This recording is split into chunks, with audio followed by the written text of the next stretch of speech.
Good morning and welcome to Indiana Insiders, your next mayor special. Joining me this morning to discuss the future of Indianapolis, Democrat Joe Hogsett and Republican Chuck Brewer. First of all, I want to commend both of you. It's certainly easy to be sitting in the cheap seats and just criticize. You two have decided to step forward and try to make this city better, and for that, I want to commend both of you for this. Now, Joe Hogsett, a former U.S. Attorney and Secretary of State, Chuck Brewer, a Iraqi war veteran and former Fortune 500 businessman, both have elected to try to make things better in this city, and again, as I said, we commend both of you. I also want to welcome WTHR City Beat reporter Mary Mills. Mary, thanks for getting up this morning on this Sunday morning. Let's start with the biggest issue facing you two in this campaign, and I want to start with the crime issue. We currently stand at over 100 homicides for the year. Drug use, especially heroin, on the rise. You both want to put more police on the streets, but as we all know with education, sometimes more money isn't always the answer. What do you want to do to address the problem besides an increase in spending? Let's start with Chuck Brewer. Well, I've proposed 150 new police officers, but you know, this isn't just about more officers. This is about putting them in the right places, making sure that we've got our priorities in line with what the community is calling for. At the end of the day, we're talking about heroin task force, we're talking about drug interdiction officers, doubling the number of officers that we have on the streets, and making sure that young people know that they have opportunities, not just from an employment standpoint, but also from an after-school standpoint, to help them make the right choices. Joe Hogsett. Well, I think, Kevin, at the end of the day, adding more police officers is very, very important. 150. Chuck and I are in agreement that that's necessary, again, to return to a more community-based, neighborhood-oriented policing system. But beyond that, I think that investment at the earliest stages in pre-K and in K through 12 education, the summer jobs program that I've proposed for 13, 14, 15-year-old at-risk youth, those are investments that hopefully will keep our young people out of the criminal justice system altogether. All right, Mary? Well, this next question deals with something we've covered a lot, a criminal justice center. The mayor proposed one and failed to get it through. Both of you had said the need is there, you plan to pursue one, but what exactly are we looking at, a scaled back version, and most importantly, how will you win bipartisan support? We'll start with you, Joe. Well, it's a good question. Mary, I think that a new jail is, having been the former federal prosecutor, I know a new jail is critically important. And I think that it does need to be re-examined. Although I don't want to throw the baby out with the bathwater, I think that the good work that Mayor Ballard's administration has done needs to be taken into consideration. And those facts that have been gathered need to be included. But at the end of the day, I think a scaled down version, it has to be a good deal for the taxpayers, and that's what I would insist on. Chuck?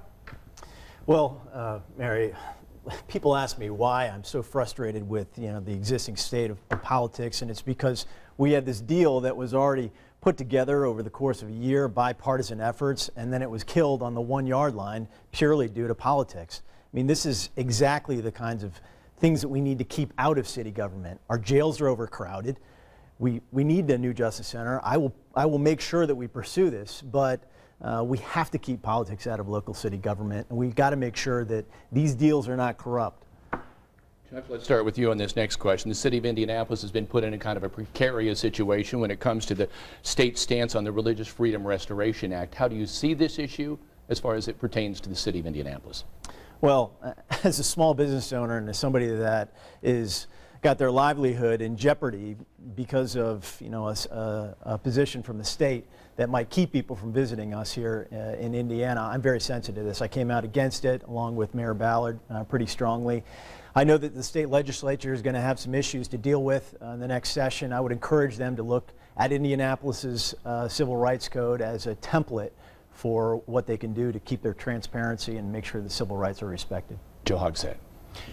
Well, this is another issue that Chuck and I are in agreement on. I think that the RFRA issues last year profoundly and significantly affect the economy of the city of Indianapolis, and that's why I opposed it as well. I was glad that Mayor Ballard spoke out against it, and I do think the next mayor of Indianapolis, whether it's Chuck or whether it's me, need to be a very real presence in the General Assembly and explain to the members of the General Assembly how the protections that are afforded those of us here in Marion County need to be extended to all Hoosiers. One thing that people get really worked up about is potholes. And Mayor Ballard was able to invest $425 million in streets, sidewalks, bridges, and other infrastructure needs after selling the water company, yet the backlog is huge. Where would you find the money to tackle the problem? Joe? Well, that's a good question, Mary. Infrastructure needs never go away, and they need to be prioritized. So, as mayor, if elected, I would work not only here at the local level with the revenue sources that we do have currently for infrastructure needs, but also with our state and federal partners. I want to be very aggressive. I'm glad to see that the governor has started to prioritize infrastructure spending. Hopefully we can use some of that at the local level and again be aggressive in obtaining federal grants as well. One of the marquee accomplishments of Mayor Ballard is his ability to have found a bunch of money to be able to contribute to infrastructure. We need to continue that just on an annual basis to maintain the infrastructure we have. It's about $100 million out of $1 billion budget. So it's quite a big task. We will continue to pursue federal grants, federal matching grants, and that will go a long way, but we're also going to need to manage our priorities. And then as a donor city to the state from a tax revenue standpoint, Indianapolis deserves some help from the legislature and from the governor, and I'm not afraid to fight for it. Thanks to both of you. It's only the first segment. We'll be back with more questions for the candidates on this Inside Indiana special coming.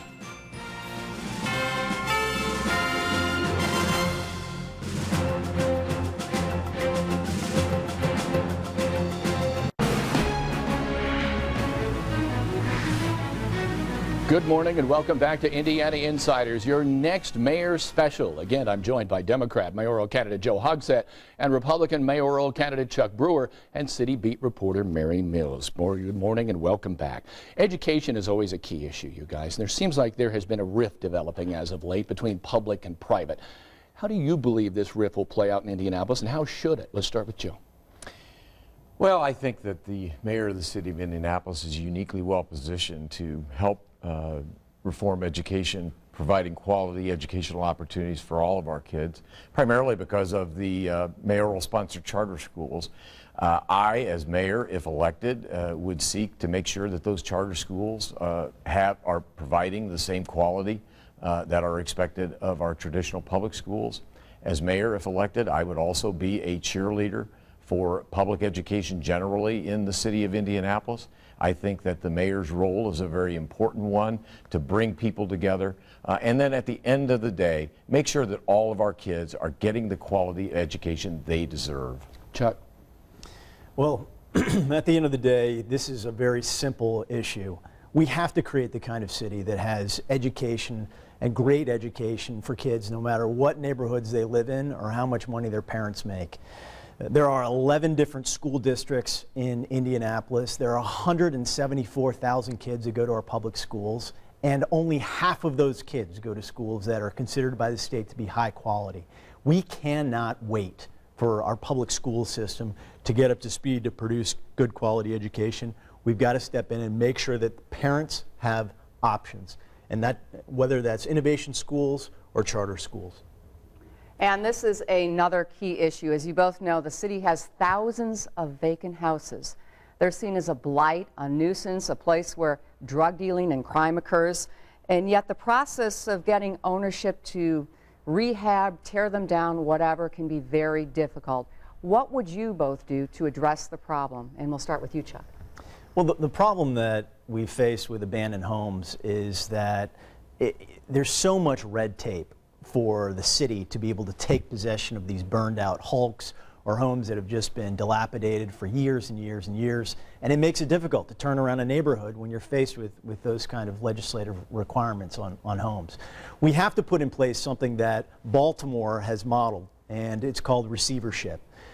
Department of Code Enforcement, Health and Human Services identifies a home as unsafe. The city can take possession of it and then put it into a process where we can put young families or investors to make those abandoned homes assets to turn around a neighborhood. But we've got to start doing this quickly.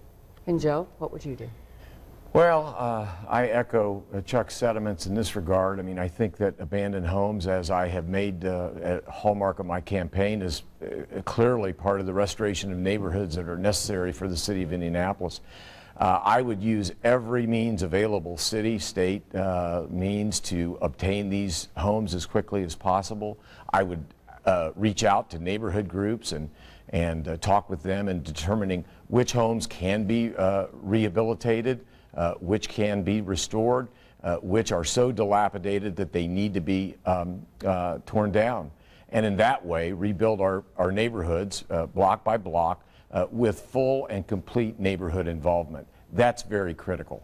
All right, we'll be back with more questions on this special Indiana Insiders with these mayoral candidates after this.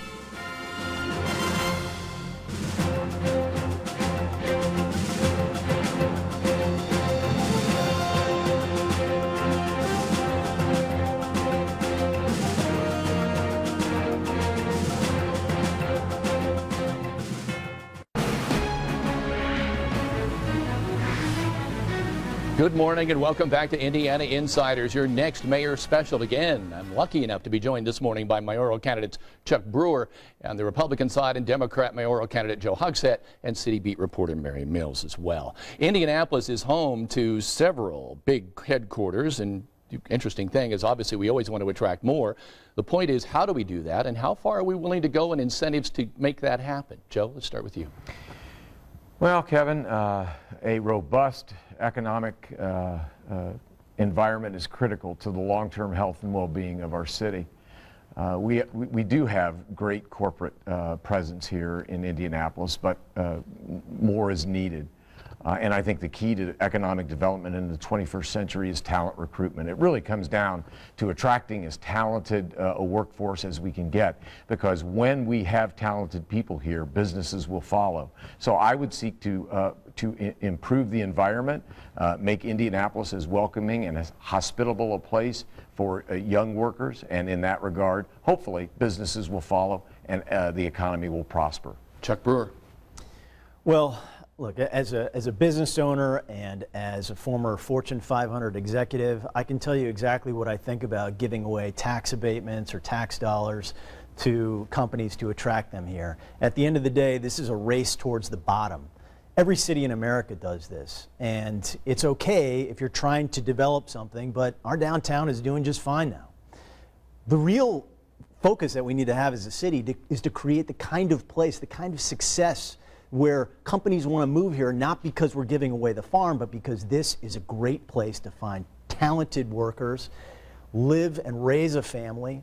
And at the end of the day, that's what we're trying to do. I think we've given away enough tax dollars. Now's the time to focus on creating a great quality of life.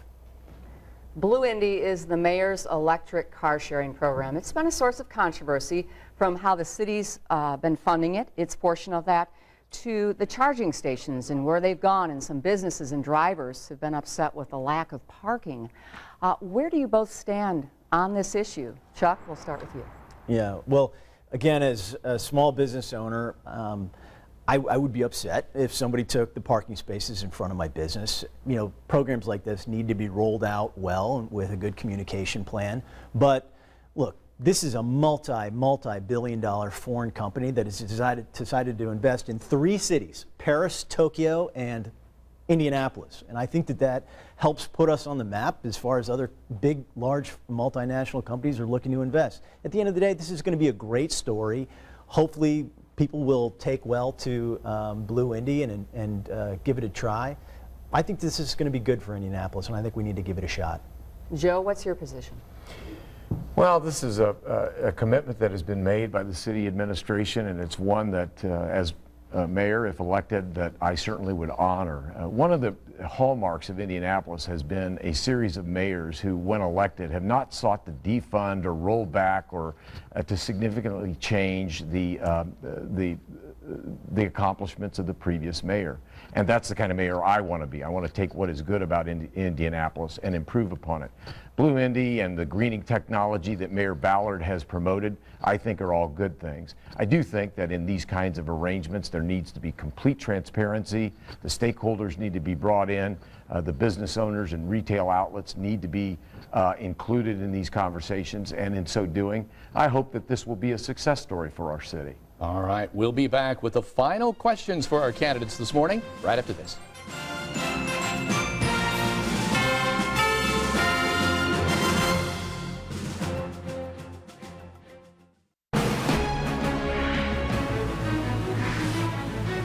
Welcome back again to Indiana Insiders, your next mayor special. Again, joined by Democrat Joe Hogsett and Republican Chuck Brewer and City Beat reporter Mary Mills this morning. Welcome back. Since I cover the State House, I'm always curious about how a potential mayor might deal with that situation. When you look at the City Council, it's pretty obvious you have Democrat council to work with. You go to the State House, it's Republican. And both can be lethal. Joe, let's start with you. How would you deal with these?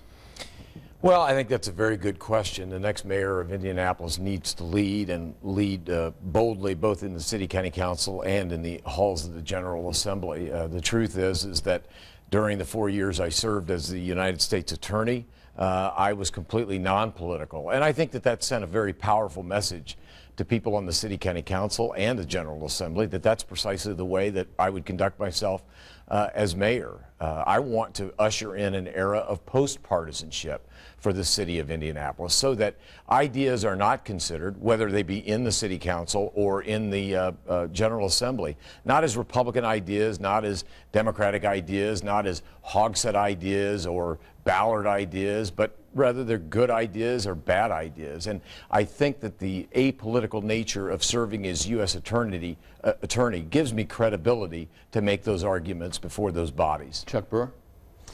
I've spent a career in business and in the military, and I've always developed teams that are highly effective, but based on getting all the best ideas around the table. As everybody knows, I'm not a politician. I haven't been involved in politics my whole life. I am focused purely on making sure that Indianapolis continues the progress that it's had over the past 8 years. And to do that, you have to assemble a diverse team, and I plan to do that in my administration. And I'm friends with a number of different city councilors, regardless of their political party, and it's easy to do that as a non-politician. I'm looking forward to the opportunity to work with them and make sure that their ideas for their constituents are heard and put in place. It is Sunday, a big day for football. And as you know, the professional sports teams in the city have all relied on taxpayer dollars to build and maintain their stadiums. The Indy 11 is expected to ask the city for help in building its new stadium. What's your position on subsidizing professional sports, especially when critics say there are so many other pressing needs in the city? Joe, we'll start with you. Well, I think that Indianapolis's economy, particularly downtown, has been built in no small measure by sports entertainment. And so I'm a proud Colts fan and a proud Pacers fan. Soccer is growing. The Indy 11 has an important presence that need to be considered. At the end of the day, Mary, though, the answer to your question is it has to be a good deal for the taxpayers of the city of Indianapolis. Any kind of city incentive, any kind of city support for those teams that we all cheer for and that we all love and that bring in so much money to our downtown economy, that's important. But if they ask for more city assistance, then the simple question is it a good deal for the taxpayers? That's how I'd analyze it. And Chuck, where do you stand?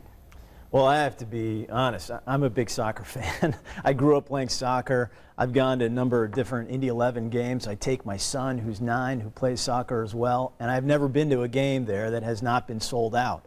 I think that over time you're going to continue to see the economic model that Indy 11 is developing there is becoming very successful. And I'll be honest, as a business owner, this is a purely business decision.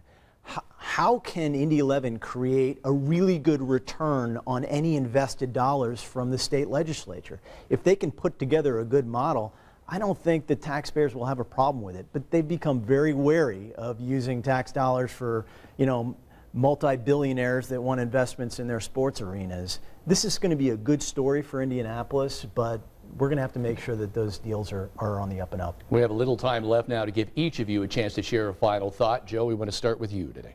Okay. Well, thank you. First, let me just thank WTHR for bringing us together this morning for another debate. I think it's also important that I acknowledge and recognize and thank my opponent, Chuck Brewer. Chuck is a good man. I've gotten a chance to know him over the course of this campaign. And I would like to obviously end today by asking the viewers here, thanking you for tuning in and listening to what Chuck and I have had to say. I'd like to ask you for your vote on November the 3rd. But ultimately, whether you choose to vote for me or whether you choose to vote for Chuck, I think the city of Indianapolis will be well served. And I would simply ask you to exercise that very important right on Tuesday, November 3rd, to come out and vote and decide the future of Indianapolis. Chuck, your final thoughts. Well, thank you. Yes, Indianapolis has a big decision to make on November 3rd. I want to thank my opponent for such kind words. I've enjoyed this campaign and getting out to hear all the issues that voters have. But at the end of the day, there's a very clear contrast between these two candidates. One has been involved in politics and public service for a long time. I am a non-politician, a business owner, and a Marine who served 23 years with 2 combat tours in Iraq. I know something about protecting people. I know how to balance budgets, manage expenses, and create jobs. I do it on a daily basis. I'm looking forward to keeping politics out of our city government, focusing on strong neighborhoods and safe schools to make sure our kids get the best education possible. I'm going to do it without making sure politics doesn't get in the mix. Thanks a lot. Thanks to both of you this morning, Chuck Brewer and Joe Hogsett. Mary Mills, thanks to you for being here this morning as well. And thanks to you for tuning in for this special edition of Indiana Insiders, Your Next Mayor. Meet the Press with Chuck Todd is next.